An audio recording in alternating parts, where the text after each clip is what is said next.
Hi everybody, we're going to go through John chapter 18, or part of it anyway, where Judas goes with everyone else to arrest Jesus up on the Mount of Olives.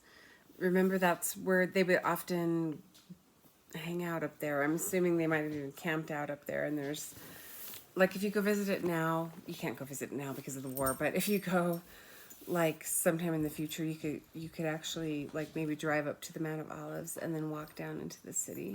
So it's very close. It's just a hill outside the city, and there's olive groves and stuff up there. This mentions a garden. So anyway, let me just jump in and let's read this. When Jesus had spoken these words, he went forth with his disciples over the ravine of the Kidron, where there was a garden, in which he entered with his disciples. Now Judas also, who was betraying him, knew the place, for Jesus had often met there with his disciples. Judas then, having received the Roman cohort, and officers of the chief priests and the Pharisees, came there with lanterns and torches and weapons. So Jesus, knowing all the things that were coming upon him, went forth and said to them, "Whom do you seek?" They answered him, "Jesus the Nazarene." He said to them, "I am he." And Judas also, who was betraying him, was standing with them. So when he said to them, "I am he," they drew back and fell to the ground. Therefore he again asked them, "Whom do you seek?" And they said, "Jesus the Nazarene." Jesus answered, "I told you that I am he. So if you seek me, let these go their way." To fulfill the word which he spoke, of those whom you have given me, I lost not one. Simon Peter then, having a sword, drew it and struck the high priest's slave, and cut off his right ear, and the slave's name was Malchus, Malchus. So Jesus said to Peter, "Put the sword into the sheath. The cup which the Father has given me, shall I not drink it?" Okay, I'm going to go through that whole section. We read 11 verses. There's a lot of detail here that may not be immediately obvious. So anyway, so they just remember they had their Passover feast that night, the correct night of the Passover, which we'll get to. And Judas had left, and he had went to betray Jesus to the Jewish leaders. Okay, so when that happened, I got a lot of information from this book, of course, like I always do, and just stuff I've learned over the years. But Judas, in order to get a Roman cohort, even to get a Roman cohort to do an arrest, they had to have an official accusation to the governor, to Pilate. So Pilate was in town because of the Passover festival, the Passover week. He didn't normally live there, but he would come in during Jewish festivals just to make sure to keep order in all ways.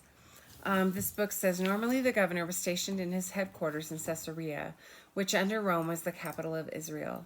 However, Pontius Pilate always went to Jerusalem to help maintain order during the Jewish festivals, making it convenient for Judas and the chief priests. Now, when he sent out the Roman cohort with Jesus, he knew that there'd probably be a trial coming because he had sent the cohort. Judas had made his accusation. So, now these are the different groups of people that went, which were mentioned in the passage we just read. Okay, there's a Roman cohort, which could be a few hundred people even, like sending soldiers, tons of them. There was a servant of the high priest. The high priest could not leave. The high priest was Caiaphas at the time. He could not leave because, this book talks about it. He couldn't leave because there was a possibility of him becoming ceremonially unclean according to Jewish law. And he couldn't risk that because the Passover was going on and he had to initiate a lot of that. So anyway, he couldn't do that. So he sent his servant, the high priest's servant, and that's the one whom Peter, attacked with his sword and cut off his ear. There was these Jewish temple police. Now the temple police, like they could put Gentile soldiers like Romans outside the temple court, outside the outer court, but they could not enter the inner court because of religious reasons. So, and anybody who, there was a sign there that said that any non-Jew who entered could be punished by execution. So there were temple police to maintain the order in the inner court and,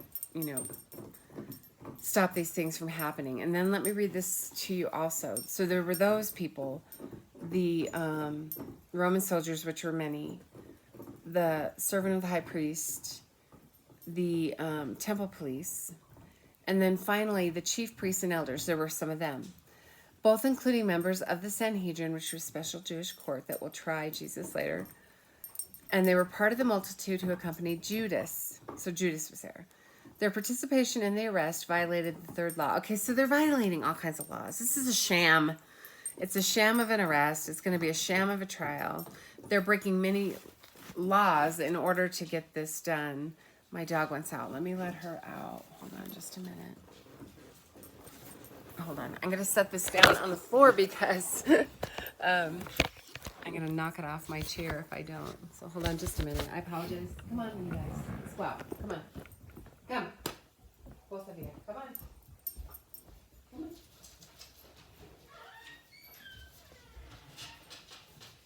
Hurry up. Come on. Go. Aspen, go on. Go.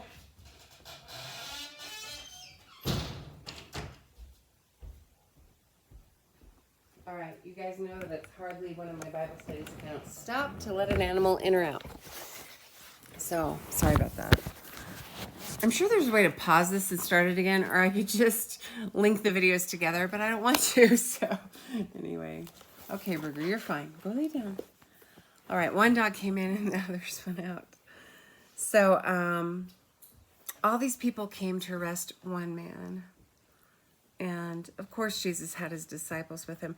Now, they wanted to get him away from the multitude of people. So, they didn't do it right there in the city, within the city walls during all the many festivities because they could have a riot on their hands.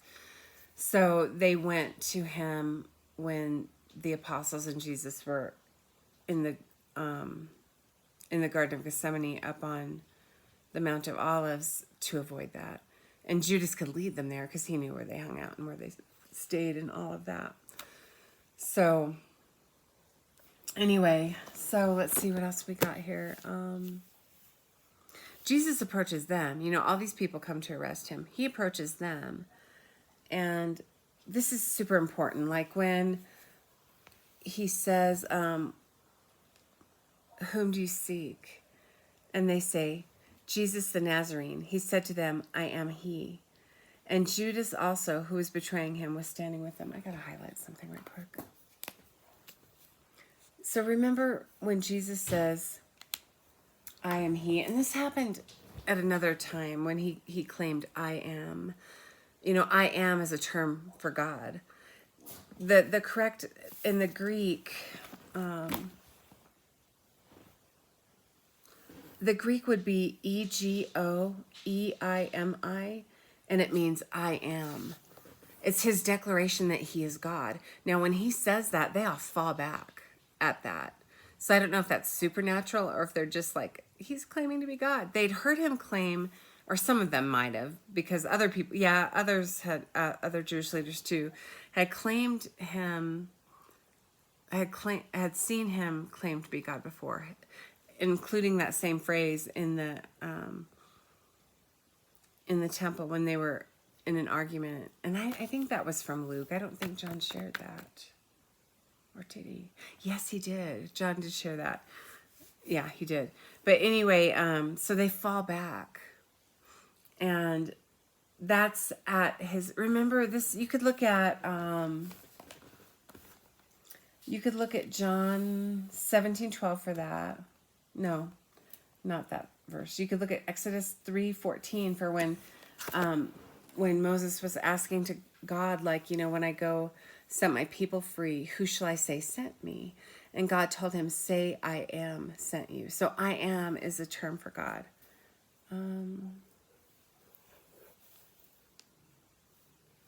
Sorry, I have to make notes here. So anyway, then when they're getting up and getting their composure, excuse me,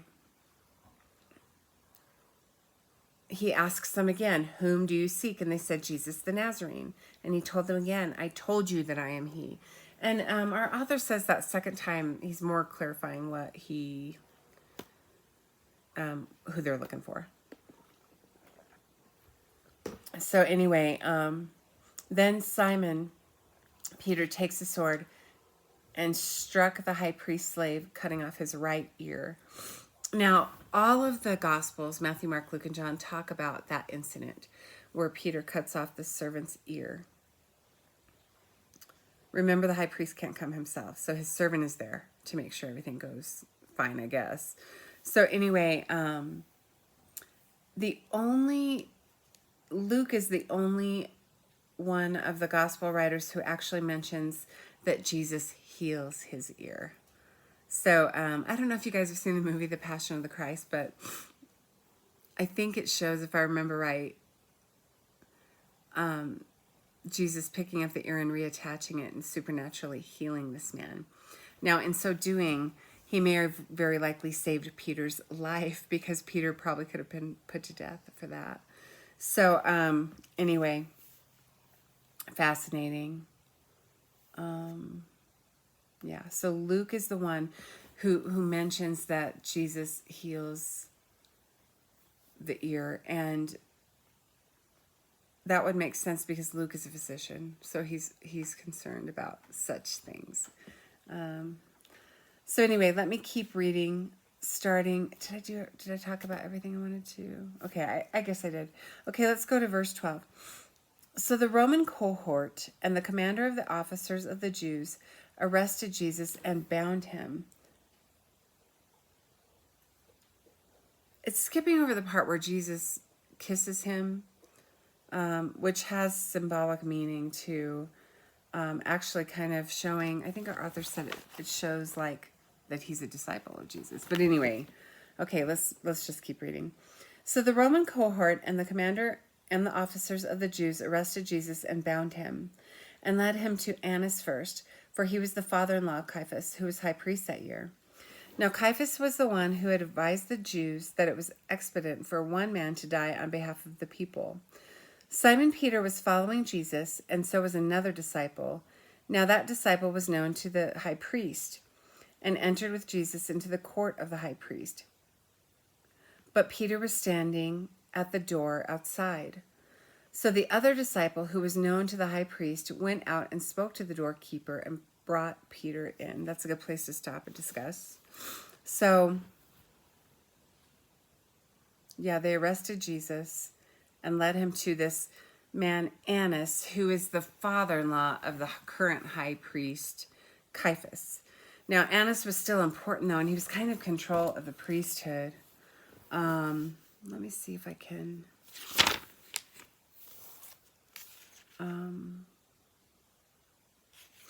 let me go back. I didn't mention this. With the sword, the Greek term for that sword is machaira, which indicates it is a long ceremonial knife with a single cutting edge. It's not a double-edged sword. Okay, so anyway, Annas was in charge of the high priests, and he's the father-in-law of the current high priest, Annas.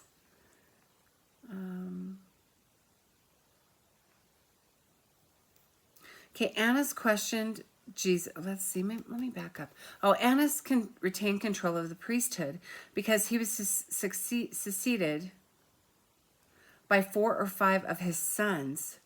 his son-in-law, and at the end of his life, his grandson. He was the head of what the Pharisees called the Bazaar of the Sons of Annas, a private money-changing and sacrifice-selling business. Anyway, he had a personal grudge against Jesus because remember when Jesus turned over the money tables in the temple? Annas and his family were in charge of that business. So, and it was a corrupt one, of course. So some of the laws that were broken so far in this arrest, they couldn't do it after dark. It's dark. It's night. What are some of the other ones?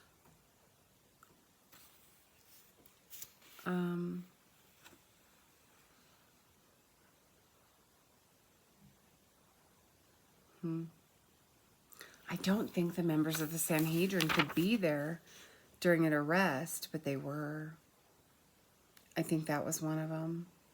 And then there was another one that I just saw mentioned in here. Heck.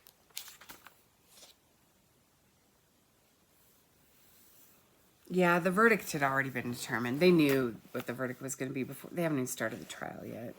But, of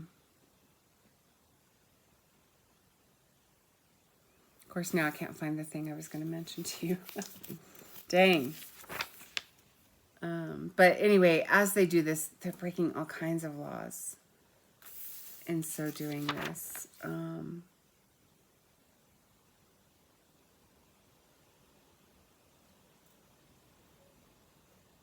Anyway. Okay, where am I at? Okay, so Caiaphas was the high priest. So,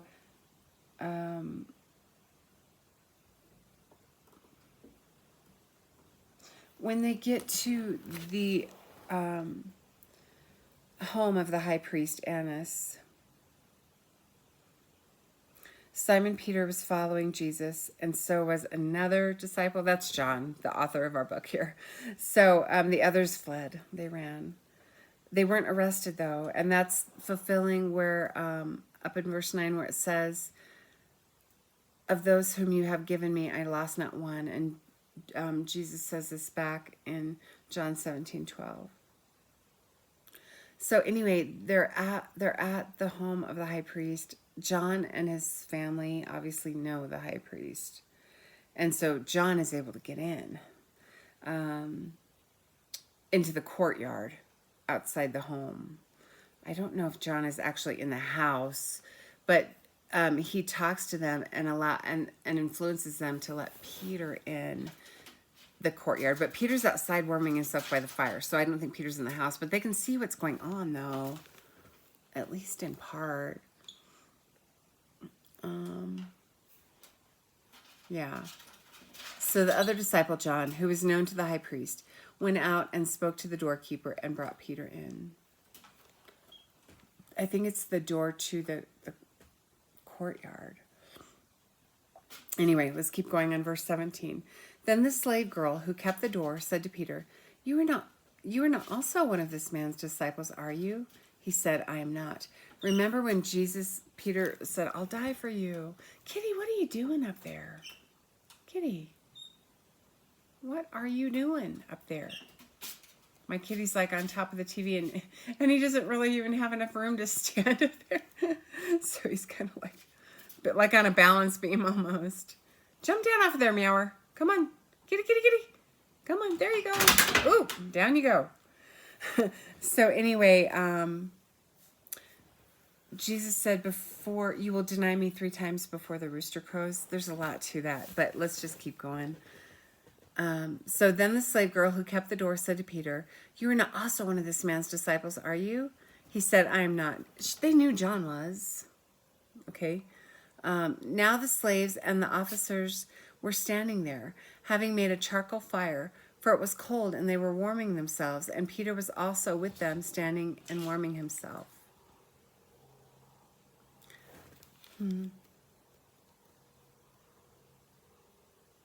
I guess I don't totally know. Was this inside a structure and they were making a charcoal fire, or outside? Anyway, I didn't research that, and I should know, but I think the movies I've seen show it outside, but now I'm questioning that. Okay. The high priest then questioned Jesus about his disciples and about his teaching.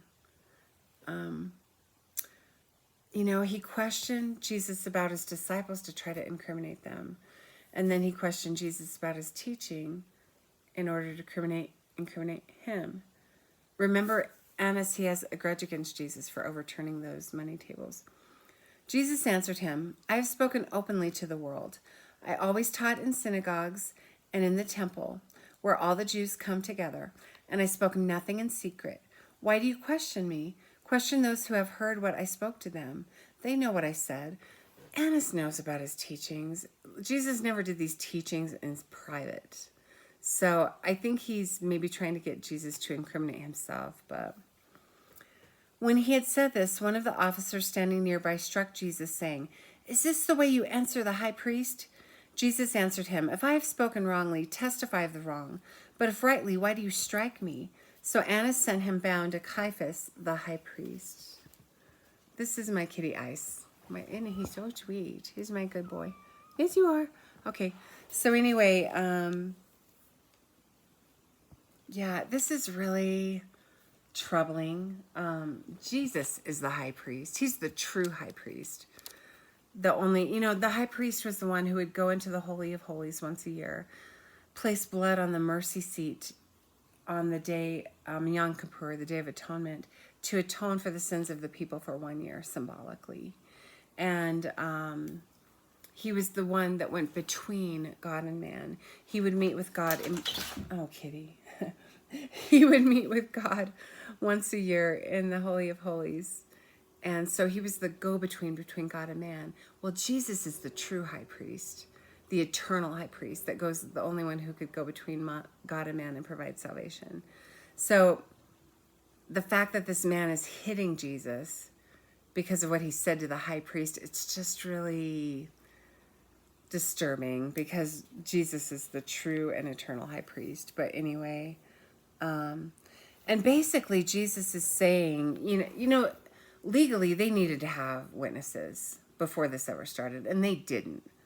The only accuser is Judas, and by law I think they had to have 2 or more witnesses, and so that's another illegal thing that they're doing here. And Jesus is basically calling them out on it. Like, I was teaching in public, where are your witnesses, is basically what he's probably insinuating there. Okay, let's keep going with Peter's denial of Jesus. Remember, he already denied that he knew Jesus once to the servant girl at the door. Now Simon Peter was standing and warming himself. So they said to him, You are not also one of his disciples, are you? He denied it and said, I am not. That's the second denial. Remember, Jesus said, You'll deny me 3 times before the cock crows twice. So I think the reason here in one of the other Gospels that of course the servant of the high priest is there too, whom Jesus healed after Peter sliced off his ear. But some of the people, they assume that, and I know this from another gospel, can't remember which one, but they recognize his accent. People from Galilee had an accent. Galilee was a tiny little town up by the Sea of Galilee, and they had an accent. Jesus had an accent. And so Peter had an accent, and they can recognize him, and yet he denies it again. Okay? One of the slaves of the high priest, being a relative of the one whose ear Peter cut off, said, Did I not see you in the garden with him? So he was there too. There was more than one servant. We know from this that there was more than one servant of the high priest there. And this one was related to the one whose ear was sliced off. Peter then denied it again, and immediately a rooster crowed. Okay, we're going to stop there because I have to discuss this. Okay. This isn't talking about... This is only mentioning... Okay, like in one of the other Gospels, before the rooster crows twice... I've heard this explained two ways, and I'm not sure which one is correct. But anyway, a rooster was not a rooster. They're not talking about a literal chicken, not a rooster. We know that because, first of all, roosters weren't even allowed in the city of Jerusalem, in the city limits of Jerusalem. And also, at the temple grounds, they would have a trumpeter, and they called that trumpeter the rooster. And so at different watches of the night, the person who blasted the trumpet would come out and blow his horn. And there was a certain place he'd stand in the temple. And so in the temple grounds, on the grounds, not inside the actual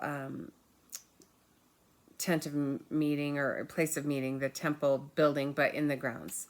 So he would stand at a certain place where it was designated, and he would blow his trumpet one direction, and then he'd turn around and he'd blow his trumpet the other direction. So when they refer to a cock crow, a rooster crow, crowing, it was that temple blast. That's what they called it. They called it a cock crow. So when it says the rooster crowed, it's a trumpet blast. I've never heard it taught that way. I've just learned that from reading and research. Because of our American culture, we assumed that it was a literal rooster, but it wasn't. And I've heard, I might be misunderstanding all the different stuff I've read, because it's been a while since I studied this, but there's a good article, and I think I mentioned it when I taught Luke, but I can't remember the name of the article. But it's called When a Rooster is Not a Rooster, and I forgot the author. And then I read a whole book by this guy, or part of one. So anyway, yeah, they're hearing a trumpet blast. Now, when Peter hears that, he knows it's the cock crow. One of the Gospels says, before the cock crows twice, you will deny me 3 times. And then this one says, before the cock crows, I think you will deny me 3 times. When did Jesus say that?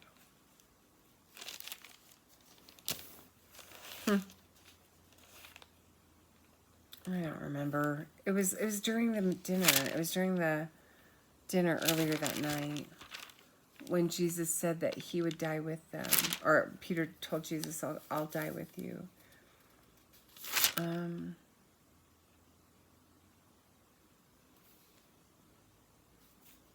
Let's see.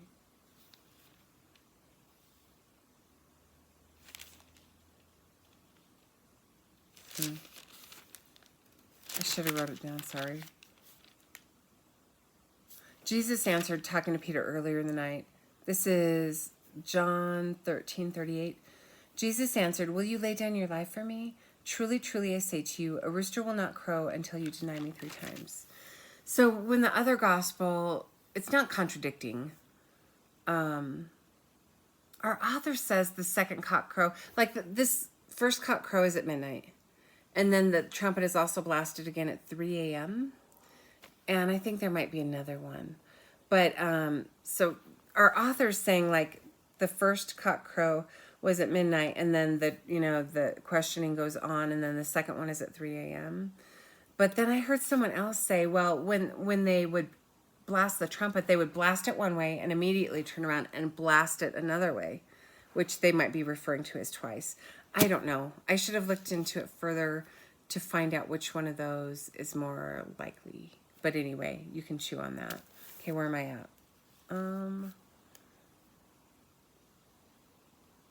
Okay, so the cock crows and Peter is, he's guilty of what Jesus said he would do. Jesus foretold this. In one of the Gospels, it talks about Peter's reaction. He can see Jesus at that point or right after that. And his reaction, of course, is extreme guilt. Verse 28, then they led Jesus from Caiaphas to the praetorium, and it was early. And they themselves did not enter the praetorium so that they would not be defiled, but might eat the Passover. Okay, let me. That's just one verse. The Praetorium is the governor's residence. Remember, Pilate doesn't live there year-round, but he's there now. He would be expecting Jesus to eventually show up because he's the one who released the Roman cohort to go get him. So he's prepared for all this. The Jewish religious leaders take him to the Praetorium, but they don't go in because they don't want to defile themselves, because they're going to eat again tomorrow. Now,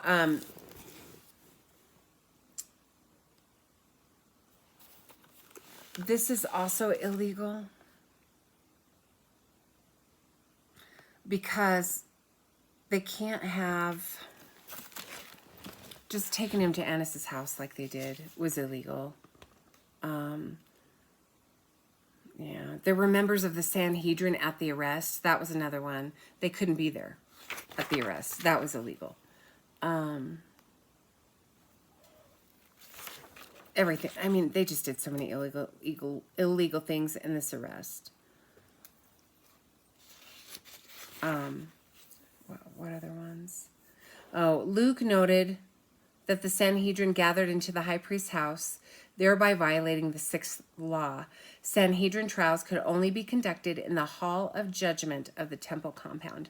So that whole thing was the trial at the high priest's house with the Sanhedrin there was illegal. Yeah. Anyway, yeah. Even the members that were there, I don't know. Everything they did was just a sham, I'm telling you. Well, here it says, you know, they had to have so many members of the Sanhedrin there.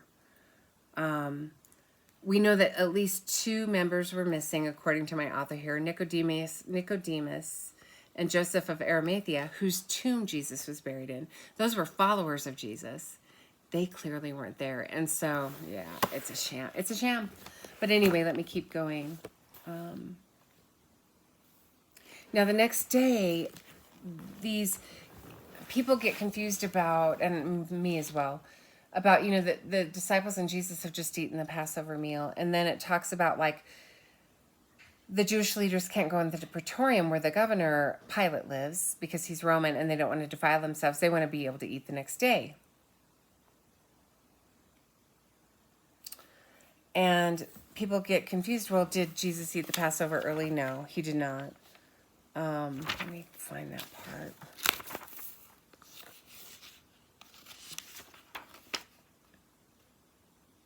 Hold on.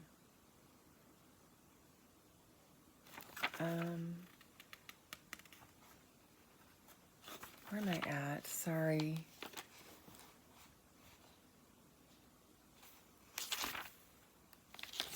I don't know where I wrote that.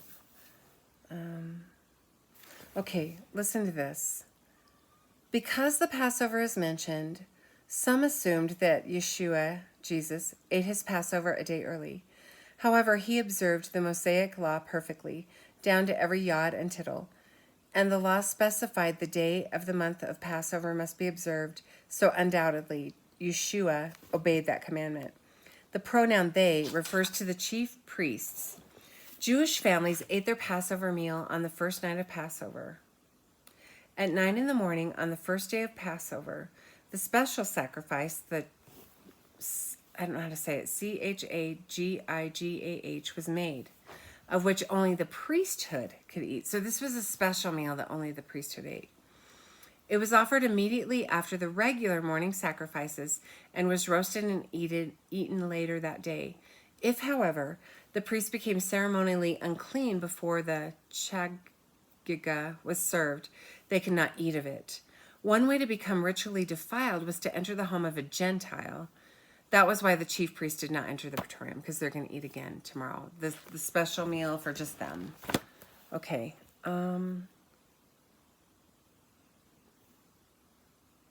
Verse 29.